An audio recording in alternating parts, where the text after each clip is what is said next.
with, we have CA Rajendra Arora ji, who will be taking issues related to supply. Then we have CA Tushar Agarwal ji, who will be taking issues related to ITC. I think very important issues, both of them will be covering. And then we will have CA Rajat Mohan ji, followed by CA Shankar Narayan ji, who will be taking such issues related to valuation and time of supply. The valuation and time of supply will be taken by CA Rajat Mohan ji. And at the end, we will be having CA Shankar Narayan ji, who will be taking issues related to documentation. I think to close with, we will be having experts who will be taking covering all the difficult burning issues, and I think this session will be of a big boost for all the participants. So coming up to the first session, and our first guest faculty, CA Rajendra Arora ji, who will be taking issues related to supply. To introduce Rajendra sir, he is a managing partner at Spark and Associates and heads the GST division in the firm. He is a prolific speaker and avid reader. He is an acclaimed YouTuber and successful runs a YouTube channel named GST Ki Raah Mein Aapka Dost CA Rajendra Arora. So kindly go to and subscribe his YouTube channel as well if you haven't. Owing to the vast knowledge about the subject, he has written numerous articles in GST at various forums. He writes twice a week series at GST named as Happy GST. He has delivered at more than 1,500 seminars, webinars on GST across India. Presently, he is serving his second term as member of NIRC of ICAI. He was chairman of GST committee of NIRC of ICAI for the year 2019-20, and he is again presently serving as chairman of GST committee of NIRC for the year 21-22.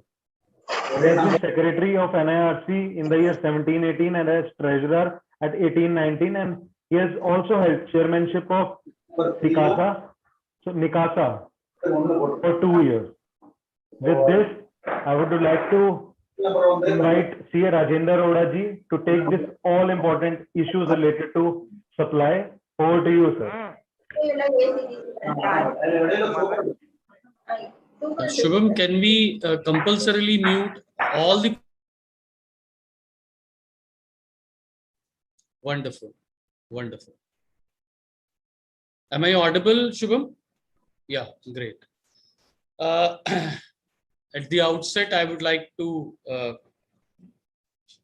thank my chairman, CIRC, my colleague, my good friend, CA Nilesh Gupta ji, for sparing his valuable time and sharing this dice with all of us. Sir, we are very honored. And we know that at CIRC, you have been always innovative, creative, and bringing different things for the betterment of the profession. It's not merely about CPE programs, virtual programs, but also this Kar Jagrukta Abhiyan, whatever the name exactly you call it, but the concept is, I think this is going to go a long way, and we are looking forward to this, so that the real plight, because we all belong to the tech subject, that is GST. Again, people have started speaking. I request compulsory. Yeah. Actually, if else I would bring out this ear from my ear so that I cannot hear anybody, and I would continue speaking. Whatever is happening, I don't mind. Anyways, because time is short and we have got the galaxy of speakers, even I am quite eager to listen to everybody, Tushar and everybody, Rajat Bhai, Swamiji, I call him Swamiji, so everybody. So, but yes, I would like to thank the Webtel also for organizing this program. The way Shubham has devised the entire structure, it is commendable. although he doesn't have any subject background, but he has actually divided the subject very beautifully. But because he's from, he understands things, so it is a common sense job, and he has done it very well. So thank you, Shubham, for organizing it. Thank you, Webtel. All the, I would say, the directors are all good friends and elder brothers to me. Thank you, Rajendra Bhaiya. Thank you, Rajiv ji. Thank you, everyone. So now moving ahead, let me share my PPT because,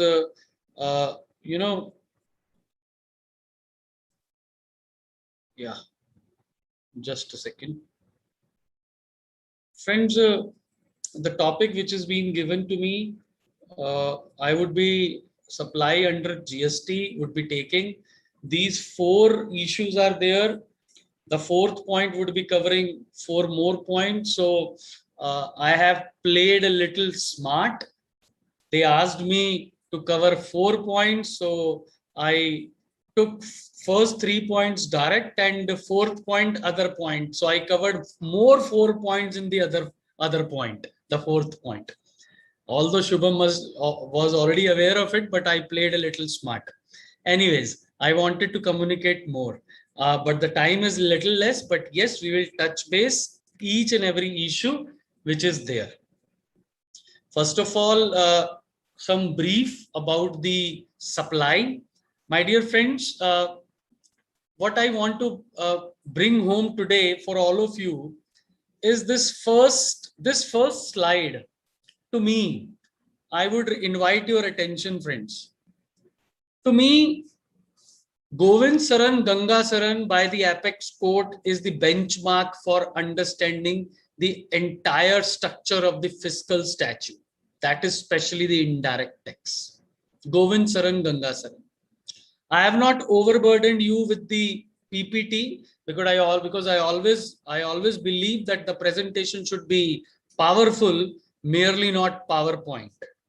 So when we talk about the beginning of any indirect tax statute, then here comes to my mind the basic structure of the entire law.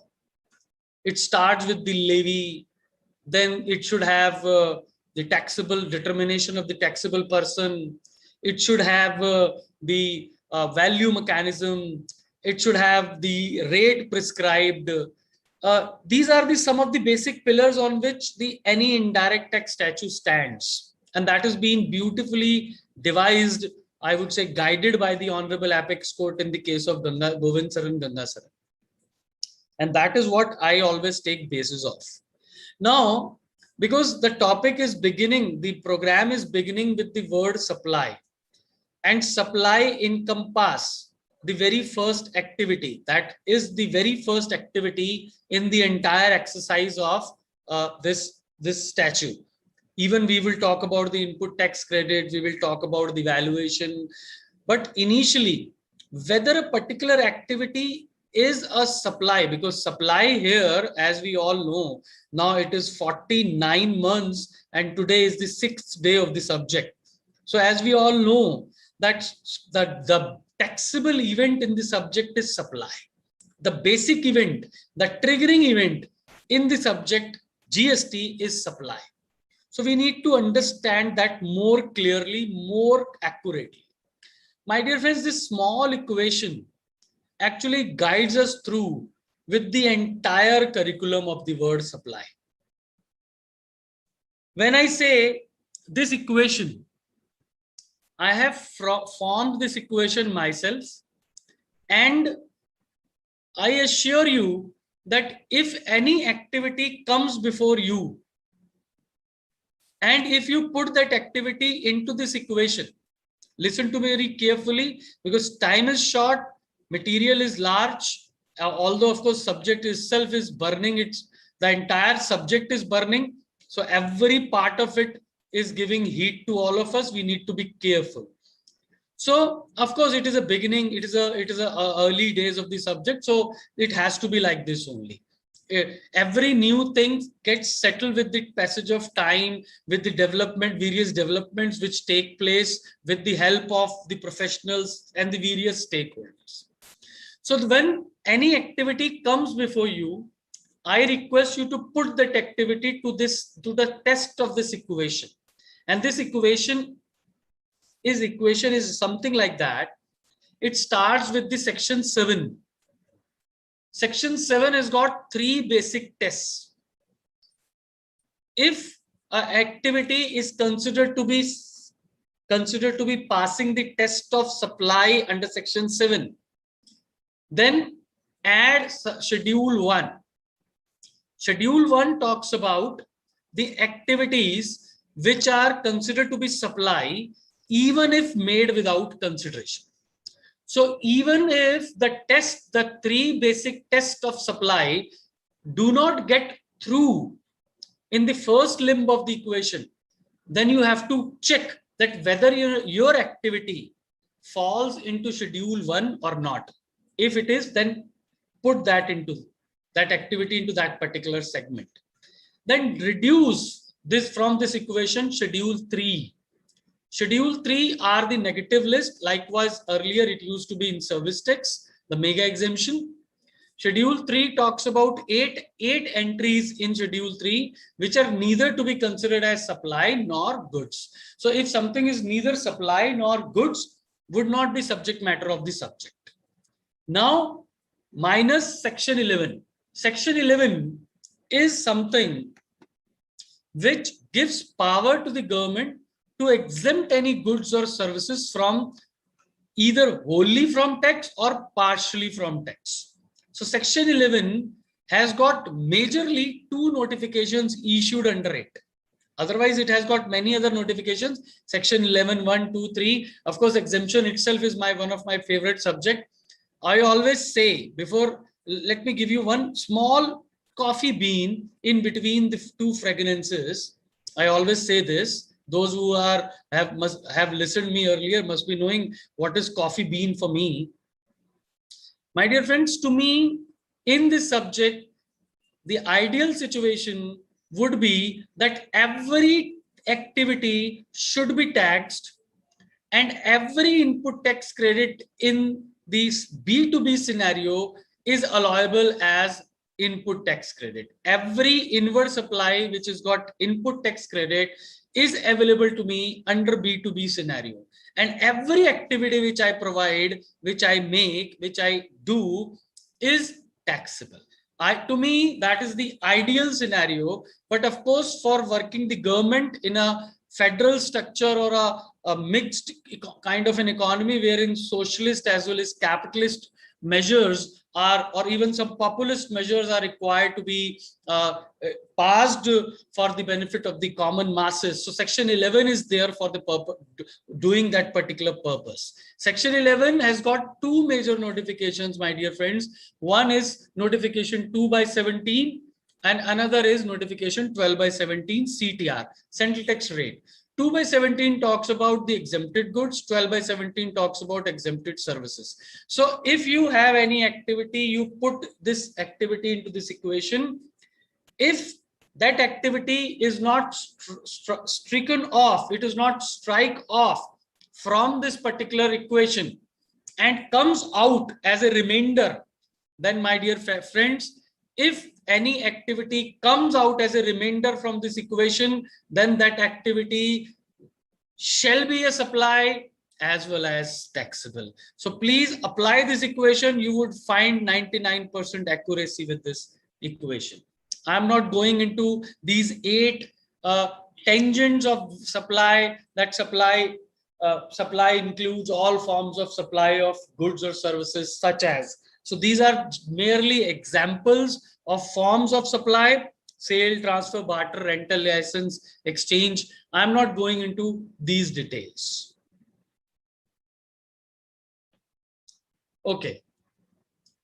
So these are the 3 conditions which need to be complied with in order to consider any activity as supply. It should be for a consideration by a person and in the course or furtherance of business. So my dear friends, these 3 conditions are simultaneously to be complied. Although section 7 talks about there are certain exceptions to it. I have brought in the various meanings attached to these three phrases or terms. This is the person. So now the first part, which is the matter of contention here today, is about, I was reading, I happened to have a glimpse of the PPT by Rajat Bhai also. I think he's also going to talk about something about RWAs or clubs or associations. But I would be merely be talking about the basic transaction or taxability or accessibility of that particular transaction which is happening between the clubs or its members or vice versa. My dear friends, this particular transaction, this particular entry which you can see in on your screen, that is section 717 subsection 1 clause AA. It has been inserted in the act with effect from 1st July 2017 retrospectively by way of Finance Act 2021. Although it has not been made applicable yet, but yes, this has been introduced retrospectively. And the clause or the entry which has been made in the section 7, that is the, I would say, the taxable event supply. It says the activities or transactions by a person other than an individual to its members. So activities or transactions to its members or constituents or vice versa. So if you are providing for cash, deferred payment or other valuable consideration. So it is saying the activities or transactions by a person other than individuals. So individuals are kept outside the preview. To its members or constituents or vice versa. To its members means when you provide services or activities or transactions, it is merely activities or transactions. It is not written supply of goods or services. In every clause of section 7, it is some way or the other being directed. It should be supply of goods or services. So activities or transactions, whether it is goods or services, not mentioned anywhere, and the supply part also is missing. So to its members for cash, deferred payment or other valuable consideration. So it is being included, considered to be as supply. So this has been inserted with effect from Finance Act 2021. Now, my dear friends, the moot question here arises is that section 7 talks about the taxable event, or I would say loosely I can say the section 7 brings the levy of a particular activity into the tax net also. So section 7 bringing a levy, that too retrospectively, that too the explanation attached to the entry, fresh entry, is actually devising, or I would say enlarging the scope of the entry itself. To my humble view, so far as my understanding of interpretation of statutes goes, any explanation which is appended to a particular provision can only be magnifying or explaining the provision which is already there in a particular provision, particular proviso or a particular statute. No explanation can enhance the application of the provision. Unlike in this case, it is actually enhancing the application of the provision, which is not mentioned in the provision itself, but by way of explanation. Let's read the explanation carefully. For the purposes of this clause, it is hereby clarified that notwithstanding anything contained in any other law for the time being in force, or any judgment, decree, or order of any court, tribunal, or authority, the person, its members, shall be deemed to be two separate persons. So first of all, one deeming fiction by way of explanation, which is there. Two deeming fictions have been carved out through this particular explanation. One, that if anything in contravention of this provision is there by way of judgment of a court, decree, or any other law, that is overridden. Second, the person and its members deemed to be two separate persons. So second, deeming fiction which has been created by way of this explanation, which is totally baseless and do not gain any ground while for the scrutiny of the law or the judiciary of the country. So two deeming fictions by way of explanation, I do not feel, I am quite apprehensive that how much ground it would gain in times to come. It is going to be a matter of time to understand and see. So this thing has been brought in the statute book by way of retrospective amendment, 1st July 2017, and explanation is appended to it. Although the background behind this particular provision bringing into statute book is this Calcutta Club Limited judgment passed by the Honorable Apex Court, which is with respect to the service tax regime, wherein they said that incorporated or unincorporated clubs or associations providing services to its members would not be falling into the tax net of service tax. So to my humble view, of course, I am not going into much detail of Calcutta Club, because Calcutta Club judgment by the Honorable Apex Court itself is a matter of discussion for around 30 minutes. So I am not going into that, but I am just bringing to the notice of learned listeners here who have joined that the background of the bringing this particular provision is associated with this Honorable Apex Court judgment in the case of Calcutta Club Limited. So I do not know. I have all my apprehensions and sincere suspicion that whether this would sustain the scrutiny of the judiciary even for a hearing or not, I do not know. But yes, it is going to trouble all of us retrospectively. Now, what would be that this Young Men's India Association judgment by the Honorable Apex Court in 1970 also, it has said on the basis of principle of mutuality. Even in income tax also, we all know that under the principle of mutuality, the income arise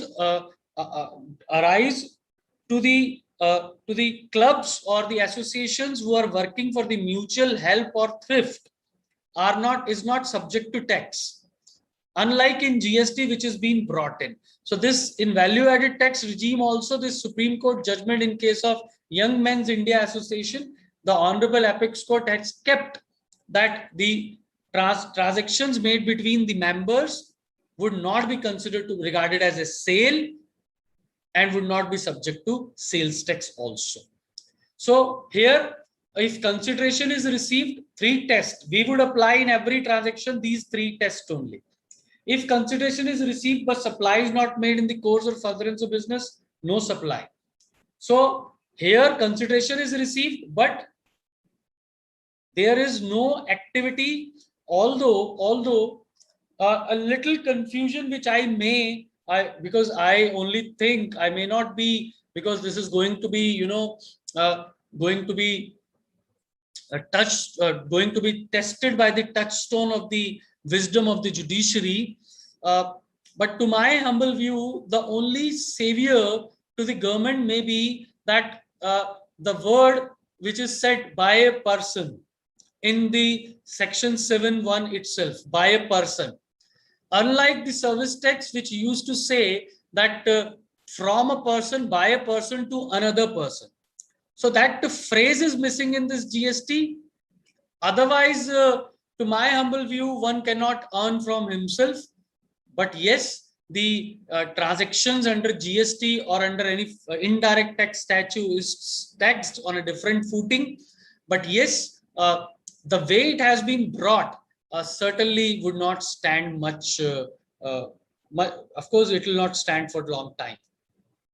Okay, so now moving ahead with the next topic for the day, because we are already, a little, we have got less time in now.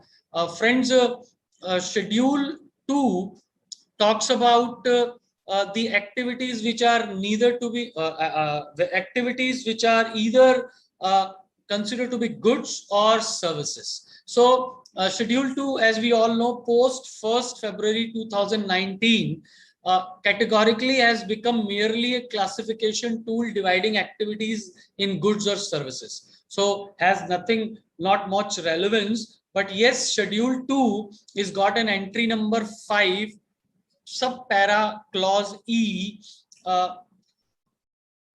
When we say liquidated damages, I have covered refrain to do an act also. So I'll be taking that refrain to and do an act a little later, 10 minutes later. So liquidated damages, basically those damages, liquidated means in cash, and damages when you get some suffering or some problem you encounter, or or some loss which happens to you due to some activity by a person. So those are considered to be damages, and in every contract, liquidated damages are being provided as a compensation for the future loss which might occur to the contracting party due to the non-performance of the other contracting party. So that is what liquidated damages is.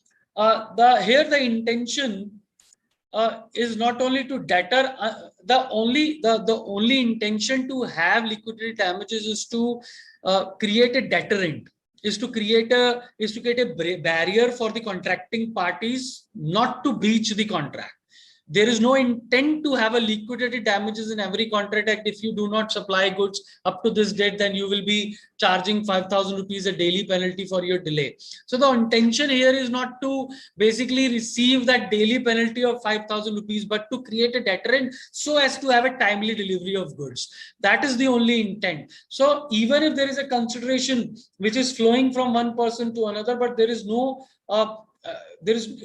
it cannot be considered to be in the course or furtherance of business, or whether it can be considered to be in the course or furtherance of business, it needs to be seen. Although there is a divided opinion amongst all of us as well, but even the advanced ruling authorities also have got the divided opinion. So the background of liquidated damages, of course, it is going to be a much debated, much litigative issue in times to come, when the department is going to tax every such transaction which is, or every such revenue consideration which is arising out of this non-performance kind of a clause in the contract. And in this competitive economic world, this non-performance clause is going to take place in every agreement. And by and large, sometimes or the other, we find quite often now, not earlier, it's been now 20 years me into practice. So now, not earlier, we did not find much such activities happening. But now today, even the breaches are there, and the consequential actions are also there. So there is a common practice because of the increase in the number of economic transactions. So this is going to, the taxman is going to find it, taxman here is the tax people, not any other taxman. Huh? So no confusion. So taxman is going to actually find it difficult to digest that this liquidated damages, there is no intent to earn revenue, there is no intent to earn this money or income. But yes, yet only receipt of money cannot be considered to be supply. So there has to be the intent to do the business, the intent to make profits, the intent to earn something out of it, and which is absent. So that is what I'm not going much in detail of liquidated damages, but yes, what I would be giving you to take home, that is the key point is liquidated damages, to my view, would not be subject to tax, should not be subject to tax, because there is no as such the intent to make profits or revenue from that particular breach or non-performance in the contract. So of course I understand these are contentious issues, these are litigative issues. The objective is to sensitize the members about these issues. Next also is again, I would say contentious, might be litigative in times to come, the cross charge under GST.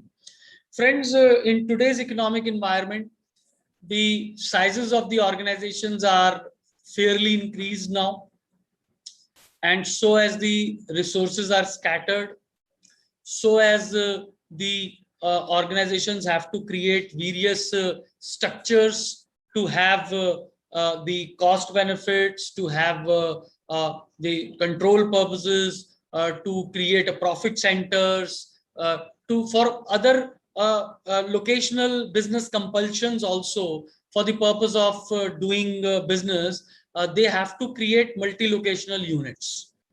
And if a particular organization is headquartered at Delhi and have got various structures or units created across the country for having the locational advantages, while for movement of goods, storage, timely delivery, catering to the needs of the respective locational customers, various other compelling reasons might be there to have these kind of multi-locational presence across the country. But largely what happens in these type of organizations, that the major activities which are relevant to all the multi-locational units are conducted at the headquarters only, the HO only. So in that situation, what happens is, of course, these HO and branch units are considered to be distinct person under section 25 subsection 4 of the Act, and we all know that they are called a distinct person so far as domestic inter GSTIN supplies are concerned. When we talk about international, not domestic, so then the explanation 1 to the section 8 of IGST applies, wherein establishment of the same unit is talking about. So that is not the subject matter today. So friends, so cross charge, the big background of cross charge is that in these multi-locational units, what happens is that the majority activities are being conducted for all the units across the country at headquarters only. And all the expenses are being incurred at headquarters only, like marketing expenses, like administration expenses, like accounting expenses, auditing maybe also, like sales and promotion, like ERP expenses. So these all expenses are being incurred at the headquarters level only. In that situation, the expenses on which the inward supplies on which GST is being paid are also being accumulated at headquarters, that is HO. Other than like the salary cost which is being incurred by the headquarters for the purpose of provision of services to the rest of the country is also being accumulated at the headquarters. Now what happens is, because these are considered as distinct persons, so schedule 1 comes into play, and entry number 3 to schedule 1 talks about that if entry number 2, I beg your pardon, entry number 2 to schedule 1 talks about that if the transactions are happening between distinct persons. Now, these are the transactions happening between distinct persons. Now, whether there is an activity, yes, there is an activity. At headquarter, HO is providing marketing services to rest of the country, management services to the rest of the country, sales services, accounting services to the rest of the country.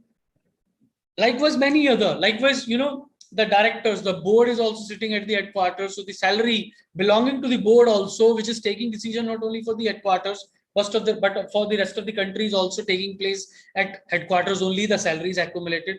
So the transactions are activities are happening. They are providing services to their multi-locational units across the country scattered. So this is a but one may argue that there is no flow of money which is happening between these organizations. So all we can say is that even if there is no transaction in money, but because it is a schedule 1 transaction, so no requirement for money.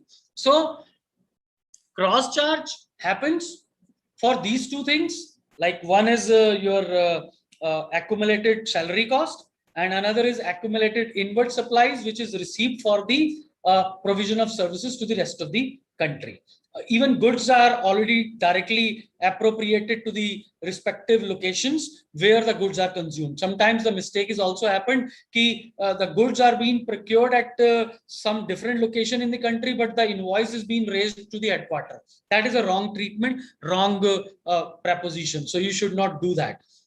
Anyways, so all these common expenses, salaries and everything are to be apportioned amongst the various branch locations.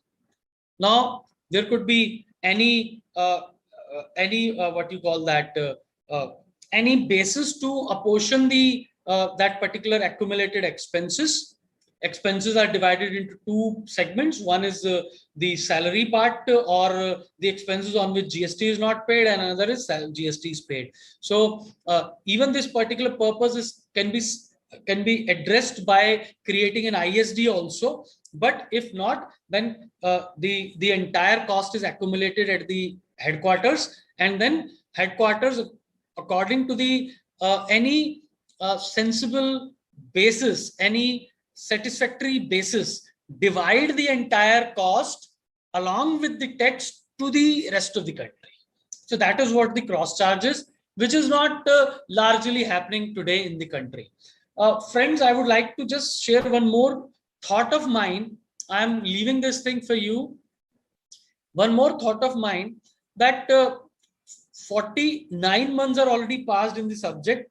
I urge to the government by way of this channel also, this platform also, that please bring out an amnesty scheme for the entire gamut of stakeholders for all the inadvertent mistakes, including not doing cross charge, for all the inadvertent mistakes, bringing an amnesty, one-time, lifetime amnesty, that whatever inadvertent mistakes you have incurred, committed, those are considered to be waived.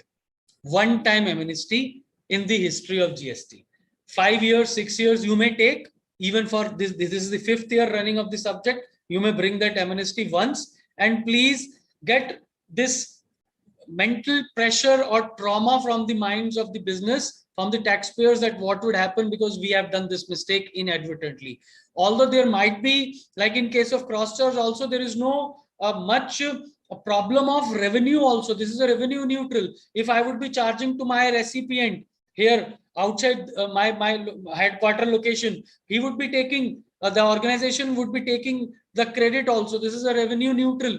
Although these kind of situations, I would suggest, I would urge to the taxmen, to the people, to the lawmakers, for bringing one-time amnesty. Now, next point, which is a last point for the presentation: life insurance or health insurance purchased by companies for employees, consideration recovered partially.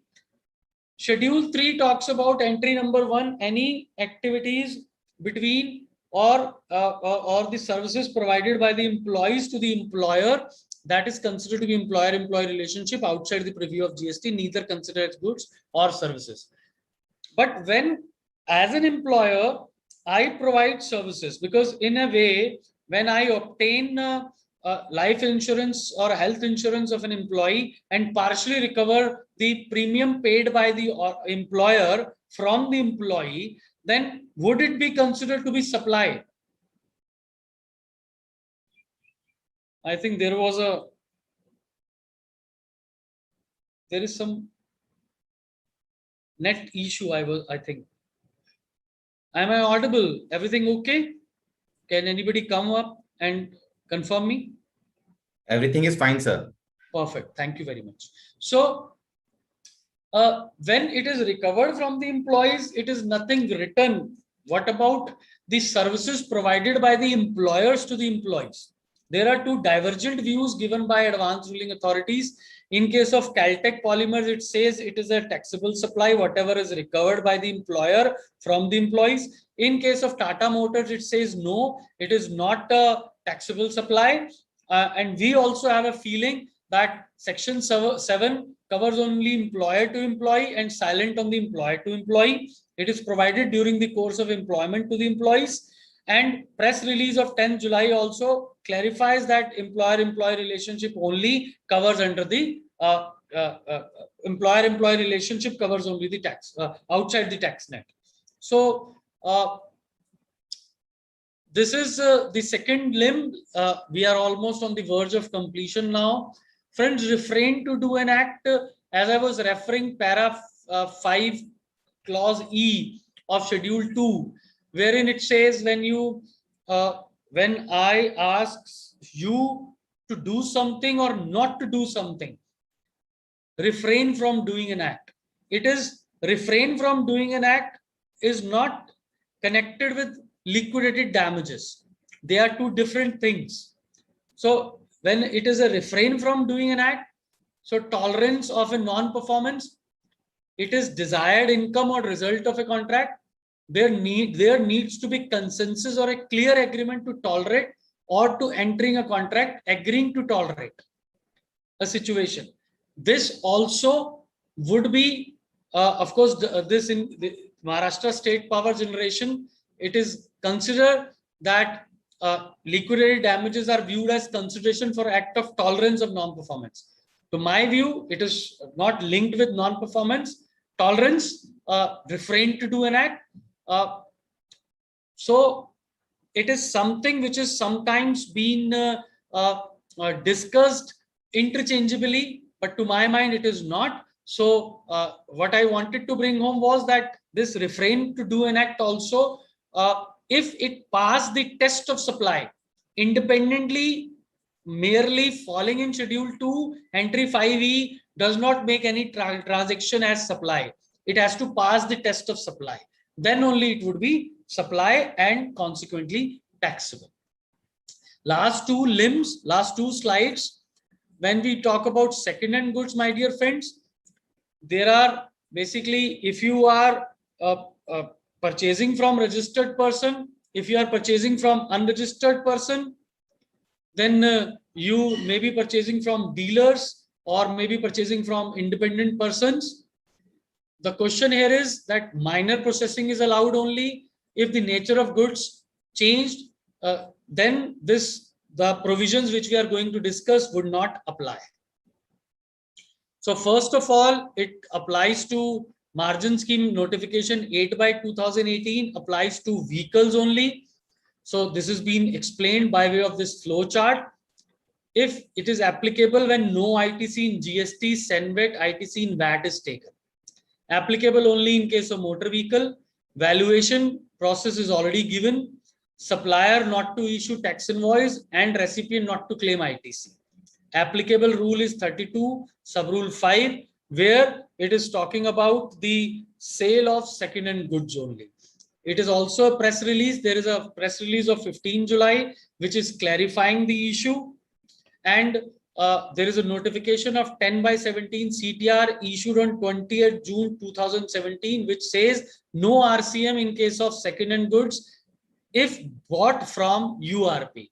Although now 9(4) is itself in suspension, so no RCM would be there. So now the only part left is about valuation. If depreciation is claimed, then difference between consideration and depreciated value shall be the margin and shall be subject to tax. If depreciation is not claimed, then the purchase and sale price, the difference between purchase and sale price shall be the margin and shall be subject to tax. And if the margin is negative, it shall be ignored. It cannot be set off with other positive values. That is important. If you have a negative value with one vehicle and positive value with another vehicle, negative value cannot be set off with the positive value. Although negative value shall be ignored, no tax shall be charged over that. So, and the tax rate is 12% or 18% according to the cubic capacity, ground clearance, length of the vehicle, refer notification 8/18 CTR. Last but not the least, sale of capital goods. Sale of capital goods other than motor vehicle we are talking of. If ITC not availed, consideration not charged, transfer to related person, liable to GST, transfer to unrelated person, no supply, because Now it has to pass the test of supply after the amendment of 1 February 2019. If consideration is charged, certainly taxable supply and tax payable. If ITC was availed, amount higher of 2 shall be paid. Balance ITC to be reversed at the rate of 5% per quarter, or output to be paid on transaction value. This first balance ITC, when ITC is availed, this particular segment, amount higher of 2 shall be paid. That is referred under section 18, subsection 6 of the Act also, read with rule 44. Balance ITC to be reversed, the first value shall be balance ITC to be reversed at the rate of 5% per quarter. And that is the total asset life of the asset considered to be 60 months, 15 quarters. Then you have to identify that for how much months or quarters you have utilized the asset and remaining life of the asset. Whatever is the remaining life of the asset, proportionate input tax credit according to that shall be the first value, and then the second value, whatever output tax on the transaction value. For example, you are selling a particular product at 5 lakh rupees and 10% is the GST rate 50,000, and the balance ITC 40,000, and the second value is 50,000. You have to take the higher of it. You can refer various articles also, even written by me on the capital assets. Even for the entire gamut of presentations, I have written various articles, and for reading my all articles at one place, you just have to click a particular link. That is the link tree, and whosoever wants to have that link, I can share that with the chat box also post my presentation. So now this is the motor vehicle, which is almost similar, but we have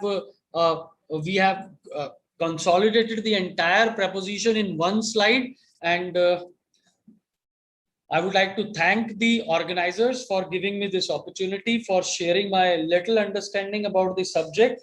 And I'm really honored to be on this with this August panel, which is my favorite. And I'm really thankful to everyone for giving such a patient listening. Thank you, everyone. Thank you.